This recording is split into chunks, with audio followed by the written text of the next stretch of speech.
اعوذ باللہ من الشیطان الرجیم بسم اللہ الرحمن الرحیم۔ صاحب حال، حال کہتے کسے؟ حال کا مطلب ہوتا ہے کہ جو حق تعالیٰ کی طرف سے بندے کے دل پر طاری ہو اور اسے وہ اپنے قدرت اور اختیار سے دور نہ کر سکتا ہو، نہ کسی محنت یا مجاہدے سے حاصل کر سکتا ہو۔ جب دل میں آئے تو دور نہ کر سکے اس خیال کو، اس کیفیت کو، اور جب نہ آئے تو اس کو لا نہ سکے۔ انسان نہ تو کوئی ایسی کیفیت خدا کے مرضی کے بغیر اپنے پہ طاری کر سکتا ہے، اور نہ آئی ہوئی کیفیت کو ریاضت، مجاہدے یا مراقبوں سے دور کر سکتا ہے۔ جو کیفیت بغیر ریاضت و مجاہدے کے دل پر وارد ہوتی ہے وہ اللہ تعالیٰ کا کرم ہے، اللہ کا فضل ہے، اللہ تعالیٰ کی بخشش اور اس کی عطا ہے۔ محبت، شوق، قربت کی لگن، کوئی بات کا رک جانا یا کسی کام کا کیفیت کا جاری ہو جانا، یہ سب دل کی تنگی اور کشادگی، یہ سب حال سے متعلق ہیں۔ حال کی کیفیت جو اس کے پاس حاصل ہے یا جو حاصل نہیں ہے، اس پہ انسان کا صبر نہ ہو، شکر نہ ہو، تسلیم و رضا نہ ہو، تب تک انسان صاحب حال نہیں ہے۔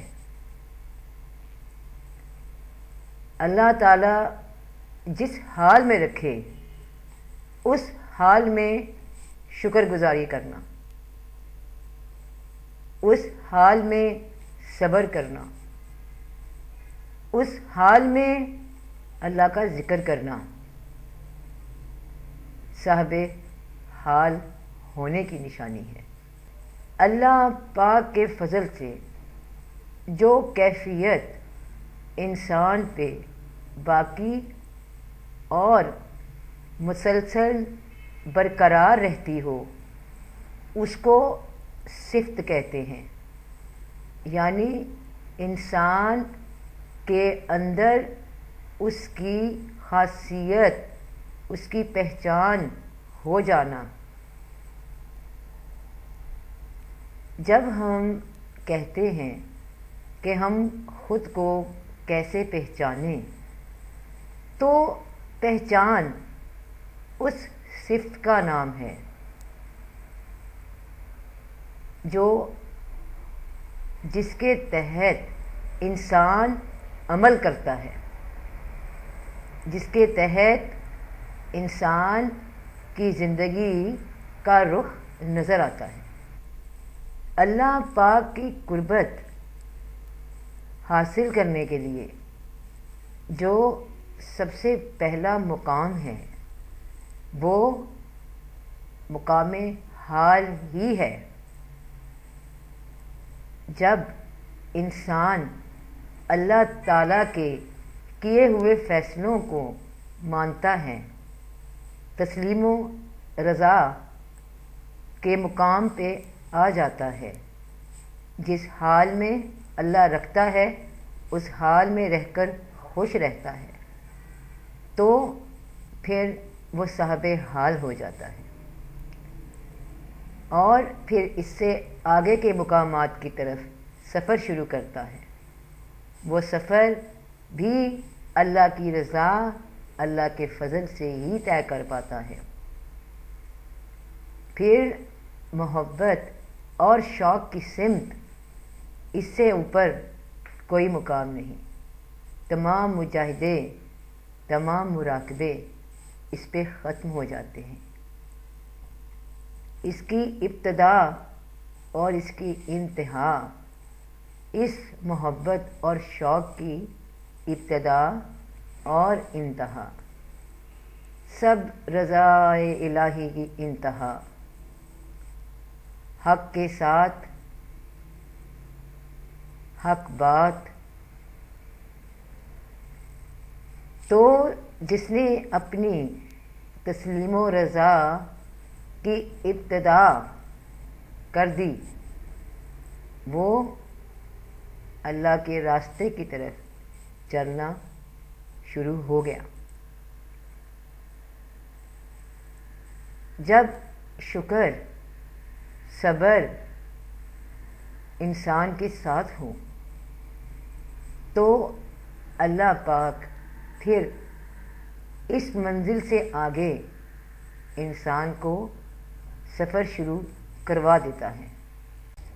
انسان کی روح میں جو صفت آ جاتی ہے، سب اللہ پاک کا فضل ہے، جس میں کوئی ریا، کوئی بناوٹ، کوئی ایسی منافقت نہیں ہوتی۔ ملامت کسے کہتے ہیں؟ سلامتی سے کنارہ کشی اختیار کرنے کا نام ملامت ہے۔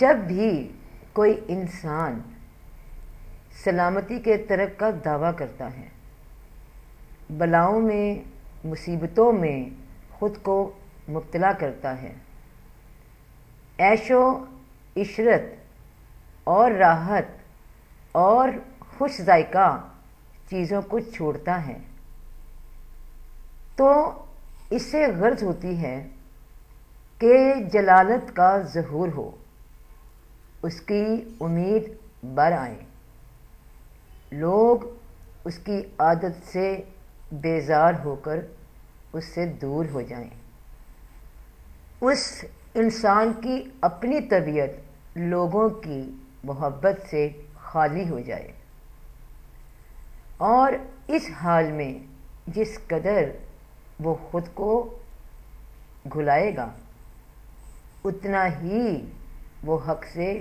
واصل ہوتا ہے۔ ملامت اختیار کرنے والے کی طبیعت اللہ تعالیٰ کی چیز سے اتنی نفرت نہیں کرتی جتنی لوگوں میں عزت و منزلت یا کوئی منصب قرار پا دینے سے کرتی ہے، بیزار ہوتی ہے۔ عام طور پر لوگوں کی عادت ہے، فطرت ہے کہ وہ تعریف سے بہت خوش ہوتے ہیں، لیکن اسی بنا پر اللہ کے قرب سے دور ہو جاتے ہیں۔ جب تعریف شروع ہوئی تو لوگوں کی توقعات آپ سے وابستہ ہوئیں۔ انسان وہ توقعات پوری کر سکے یا نہیں، مگر اس بات کا احساس اس کے دل میں جاگ جاتا ہے کہ میں کوئی خاص چیز ہوں، لوگ مجھ سے توقع کرتے ہیں، اور یہاں سے تکبر کا، بڑائی کا بیج اس کی روح میں جذب ہو جاتا ہے، اور نتیجے میں اللہ کے قرب سے وہ دور ہو جاتا ہے۔ تو جب تک دنیاوی لوگوں سے، ان کے جھگڑوں سے، ان کی توقعات سے خود کو جدا نہیں کرے گا تب تک وہ اپنے دل کو، اپنے نفس کو خواہشوں سے جدا نہیں کر سکے گا۔